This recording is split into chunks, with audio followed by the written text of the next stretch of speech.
Teaching the world to sing. I grew up with a twin sister and two younger sisters, mom and dad. We had an older brother, but we didn't grow up with William. He was 13 years older than my twin and I. Basically, when we were about 6 years old, he graduated from high school and married his high school sweetheart and left home to make a life with Carolyn. But, you know, our house, our home was a home of music. I don't recall that my dad ever sang. And I think one time I asked him to sing with us, and he said, "Oh, no. I'd rather just listen to my girls," okay? Meaning his wife, okay, our mom, and all of us. And my mother, at one time, entertained an idea of having a musical career. She had a voice, they said, that was like Ella Fitzgerald. But the problem with that is that she was told they already had Ella. They didn't need two Ellas, okay? And that they encouraged her to find her own style. But then about that time, my twin and I were born, and then the two younger sisters, and my mother decided that she would be very happy and content raising all of us girls. So my mother sang at home. And here's the strange thing. She always wanted to be able to play the piano. And she found an old rinky-dink upright piano from somewhere, okay, and purchased it and had it delivered to our house. My dad did not know about it. Okay. And it got placed in a corner in the living room, which was not the best spot because you couldn't play it when someone else was trying to watch the television set. But we kind of had to work things out with that. My mother always wanted to play, so she sent me and my twin sister to piano lessons. Is that kind of weird? Okay, she always wanted to play, so she sent us to take piano lessons. At the elementary school, Madison Elementary School, there was a retired piano teacher who decided that he was going to donate his time to teaching children to play the piano. So at lunchtime, and I think it was probably only about $1 per lesson or something like that. So my twin and I went at lunchtime to the auditorium where the lessons were being held at Madison Elementary School. And I lasted longer than my twin did. I really enjoyed it. And I think I continued almost a year, but my twin dropped out after several months. Okay? But I continued to go. So we have loved music, and my sisters and I, the four of us, would be my mother's doo-wop background. And I still remember some of her favorite songs, Pennies from Heaven. Now, these songs go way back, so some of you are too young to know these songs, okay? And they're not country western, so it may be a whole other genre for you. But every time it rains, pennies from heaven. This, I think, was part of some musical or something. Fred Astaire, Dancing in the Rain, or something like that. And then she used to sing a song that Mahalia Jackson used to sing, "Precious Lord, take my hand, lead me on, let me stand." She taught us to sing harmony. Another of her favorite was Just a Closer Walk with Thee. And she'd start out slow with that and then bump that rhythm up, okay? And that's when my sisters and I would come in. My mother would sing, "Just a closer walk with thee." We sing, "Just a closer walk with thee, just a closer walk with thee, and she would continue singing the verses, and we would just keep that rhythm going with "Just a closer walk with thee, I thought about trying it out on you guys, okay? And she'd sing, "Grant it, Jesus, if you please, just a closer walk with thee, just a closer walk with thee." And when she'd do the last verse, we'd all sing, "Just a closer walk with thee." And there was one more that was her favorite. She sang all the time, "I'm a pilgrim." And I don't know where this song comes from, but we used to love doing the doo-wops for her. And she would sing, "Lord, I'm a pilgrim." And we would sing, "A pilgrim, a pilgrim, a pilgrim." And she'd sing, "And a stranger." We'd sing, "A stranger, a stranger, a stranger." She'd sing, "Traveling through this foreign, this barren land. We'd sing, this barren land. And it went on. She would sing, church, if you cannot sing like angels, and we would sing, can't sing like angels. And she would sing, and if you cannot, preach like Paul. And we sing, you can't preach like Paul. And the song would go on, and she'd sing, but you can tell the love of Jesus. And we sing, hallelujah, he died for all. So we had a lot of fun with songs back then. On Sunday afternoons, Dad never went to church with us, no matter which church we were attending. And my mother was eclectic like that, so we spent a little time in the Presbyterian church, the Methodist church, the Baptist church, all of these in Newark, okay, or nearby, and within walking distance. And Dad never went to church, but he would pick us up at whatever church we were going to that Sunday, and we'd go for a drive. Usually, Dad would take us to South Jersey. And we were young, and we got to see the farmlands and the horses. Oh, look, hey, there's horses over there. And cows, okay, out in the pasture. A very peaceful, scenic kind of view. A lot different than the chaotic, blustery time in the city of Newark where we grew up. And we would sing all kinds of car songs, we call them. Now, I don't know if you all sang this when growing up, but it's the Army song. And it goes something like, oh, the boots in the Army, they say are mighty fine. You ask for size 9, they give you 99. Oh, and everyone was saying, oh, I don't want no more of Army life. Gee, ma, I want to go. The Jeeps in the Army, they say are mighty fine. But once you turn the corner, it leaves the wheels behind. Oh, I don't want no more of Army life. Gee, ma, I want to go. Hey, ma, I want to go. Gee, ma, I want to go home. It was a lot of fun, I will tell you. So music for me was something pleasurable. And what we learned is that you can sing about most anything. You can sing when you're happy, and you can sing when you're sad, and you want to be happy. Because there's something about singing that, at least when we grew up, was very special in my home. It was a healing process for my mother, and we learned that it could be a healing process for us as well. We learned that a song can become a trouble tree. I'm going to share with you what I mean by a song can be a trouble tree. There was a carpenter who was hired to help a man restore his farmhouse. And he had just finished his very first day at work on the job, and everything that could go wrong went wrong on this first day. First of all, he had a flat tire, and that cost him about an hour's worth of pay to get that fixed. Then his electric saw broke while he was working on part of the project, and when the day was over, his pickup truck would not start, so he couldn't get home. His new boss offered to give him a ride home, and he did. But that whole time, when the boss was driving him home, the carpenter said nothing. He was silent, and he was just staring out the window.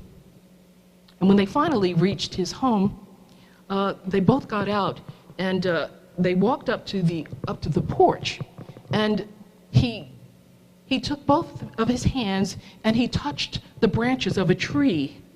It must have been a potted tree or something like that on the porch, but he touched the branches of this tree with both of his hands. And then, as he opened the front door to his house, he was transformed. His tanned face, tired-looking face, was all smiles as he hugged his 2 small children who came running to him, and he kissed his wife. And the boss saw this change in him, and he was introduced to the lovely family, and he wasn't intended to stay very long. So the carpenter walked the boss back out to his car so that he could thank him for the ride. And as they were walking out of the front door, and the boss saw that tree, he said, I want to ask you about something. I noticed that when we came up on the porch, you took your hands and you were touching the branches of that tree. why were you doing that? What's that about? And he said, he said, that's my trouble tree. And you know, when I've had a hard day, no matter what it is, okay, and I'm stressed about it, he says, I don't want to bring those feelings, that negativity, into my home where my children are and for my wife. He says, so what I do is I touch this tree and I hang them on it. I hang my worries, I hang my stress on the branches by touching this and giving it over to this tree. And then he said, in the morning, when I go back out, I take them back. And it's a funny thing, he said, because in the morning when I go to take all those troubles and concerns and worries and stresses back, there are not nearly as many as I hung on it the night before. He said, I don't know how that works. And the boss was amazed about this. But a song can become a worry tree. A song can be something that we hang our worries on, our fears and anxieties on. A song can be something that lifts us and frees us. Now, it's important to go back to those issues that we need to work on, but at the time, temporarily, as we lift our voice in song, it lifts our spirit in song. And that's a lesson that my mother taught me, because she would sing, you know, some of those songs, not all those songs are joyful and light and airy. Some of them are hard. Some of them speak of difficulties and trials.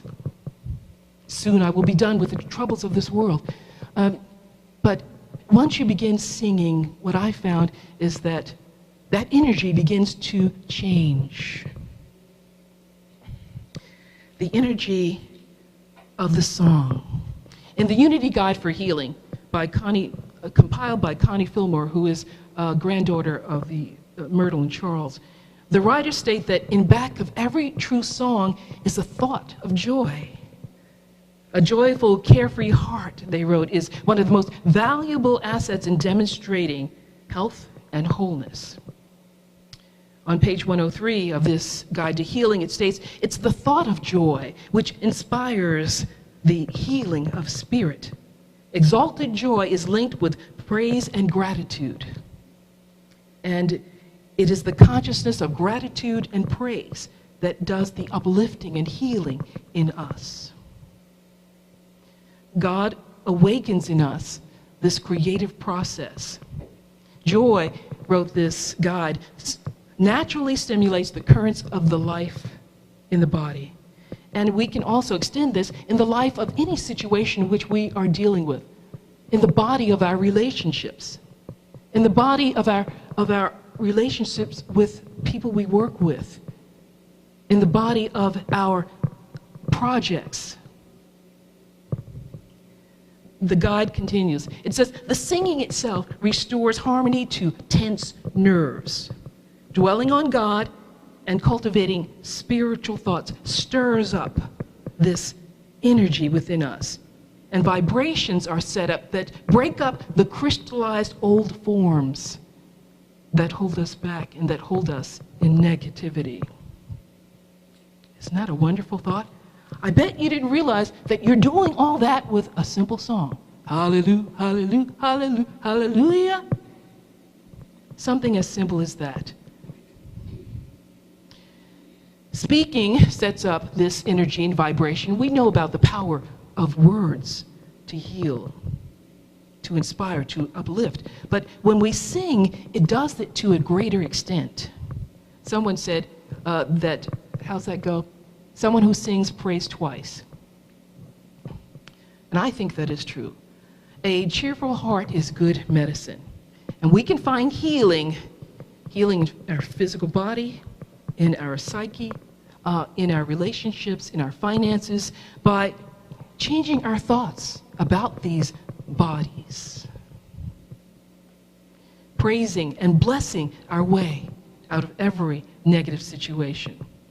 Often when joy enters into our mind, the grip that adversity had on us is loosened, and we feel freer, we feel lighter.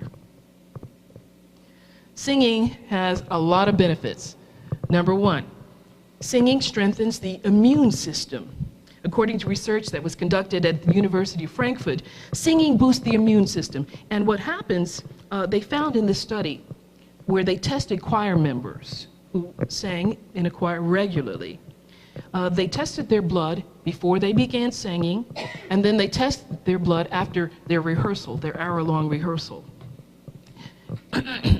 And what they found is that certain proteins that were in the blood, and they call these immunoglobulin A, were significantly higher in the choir members after they did an hour of singing rehearsals.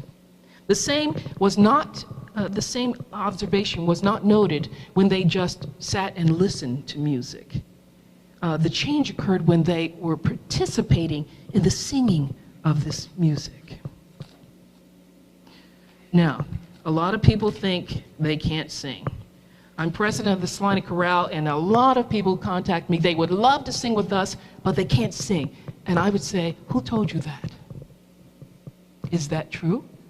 And some of them have never questioned it. That one day when they were off key in chorus in school, and the professor said, I'd like you to sing solo. Do you know what that means? Solo, no one else can hear you. Okay. Or, here's the thing here. I believe everyone can sing. Now, I'm not making judgment on how well they sing or whether it's appealing to my particular ears, okay? But I believe everyone can sing. We have vocal cords and they vibrate, okay? And this is that process. Some people are very comfortable singing in the shower, but not in public. And I used to be quite shy about singing. And actually, truth be told, I never sang a solo until I was about 20 years old. I've sung in choirs, in churches, and in small groups and that kind of thing, but I've always considered myself kind of background person, okay? The doo-wop person, okay? The role that I kind of learned growing up. So it took quite a bit for me to branch out and actually sing. One highlight was at the April performance of the Salina Chorale in 2015, when I joined the chorale, I had the opportunity to sing a song that I had written, and it was called Bless the Moment, and you've heard me sing it here. But that was really the first time I've ever sung on stage at the Stiefel Theater. Thank God that you couldn't see anybody out there. The lights were, okay. But it was a great experience, okay? And I still feel pretty good about doing that. I took a CD of music that I had played and recorded in the keyboard, put it on CD, and they played it there for me to sing on stage. And it was magical. It is magical to sing with a group. Seriously. You know that statement about that the sum is always greater than the whole is greater than the sum of each of the parts. Something magical happens when we sing together. Singing helps with sleep. According to a health article in Daily Mail Online, experts believe that singing can help to strengthen the throat and the palate muscles, which helps us to stop snoring when we are sleeping. And it is a natural antidepressant. Singing is known to release endorphins, the feel-good brain chemical that makes us happy and inspired. Choral singers need to concentrate on their music and their technique throughout the singing process. And when they're concentrating on their singing, it's very hard for them to worry about the problem waiting for them when they get home or what happened today on the job. So singing in groups helps us build stress-free zones. Learning is also part of the process. Learning new songs, learning new harmonies, new methods of keeping the tempo. It's an exciting kind of thing, and anyone can do it. Singing lowers stress levels, and it also improves mental alertness, improved blood circulation, and oxygenated blood stream in our bloodstream allow more oxygen to move through the lungs and into our body. This creates mental alertness, concentration, and memory. The Alzheimer's Society has even established a singing for the brain service to help people with dementia and Alzheimer's maintain their memories through singing, through song. And singing can widen your circle of friends, okay? Yeah, we can't do it without this alto or that tenor, okay? This choir would not be the same without all of us involved in it. And so we are enclosed in a circle of friends who have a same goal and a same delight in this thing that we create together. Singing boosts our confidence. Stage fright is very common with a lot of people, not only singers, okay? If you're giving a talk, okay, if you're giving a class or anything like that, or something that you're called on at your job, okay, to give a report, okay? Singing helps you feel confident in all of these different activities. But I'd like to talk with you about another meaning to my title, Teaching the World to Sing. Singing can do for us what laughter can do.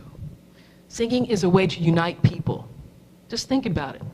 All of the folks who are out on the lines marching for certain causes, there's usually a song that they sing that kind of binds everyone together. There's a chant, there's a sing-song. Okay? Whatever it is, there's singing to solidify the purpose of the group and the meaning of the group. Advertisers, as you know, are aware that there's a great power in getting people to sing your songs. I am stuck on Band-Aid, because Band-Aid's stuck on me. Yeah, it's up there. And you know, I know you have experienced this. You hear a song on the radio, or these days, not many people listening to radio, but okay, you do a song on one of your devices, and that song is going through your head even without you being aware of it, okay? You're humming, you're singing, okay? You're tapping your foot, something. It seeps into the subconscious mind, okay? It is very, very powerful. And it's something to be aware of and to use consciously, to know that if you are in a difficult place, spiritually, psychologically, mentally, emotionally, or physically, that you can sing a tune. What's that song about whistling? That's it, whistle while you work, okay? And whatever you're doing, you can whistle, okay? It's a form of singing in my book. And you know about the groups who would band together for peace and justice, all of them swaying, holding hands and singing Kumbaya. Okay. I've been part of groups that sang Kumbaya, and we'd go on and then we'd make up other verses, okay? Kumbaya. There's an old song by Baker, Davis, Cook, and Greenway called I'd Like to Teach the World to Sing, which expresses this idea. The lyrics are these: I'd like to build the world a home and furnish it with love. Grow apple trees, honeybees, and snow white turtle doves. I'd like to teach the world to sing in perfect harmony. I'd like to hold it in my arms and keep it company. I'd like to see the world for once all standing hand in hand and hear them echo through the land for peace throughout the land. Whatever and however we can, let's teach our world to sing. God bless you. Thank you. And now we're going to move into our meditation. So I invite you to sit back, become aware of your breathing. You might like to close your eyes and let this be a symbol to yourself that you are turning your attention from the outer and you're moving in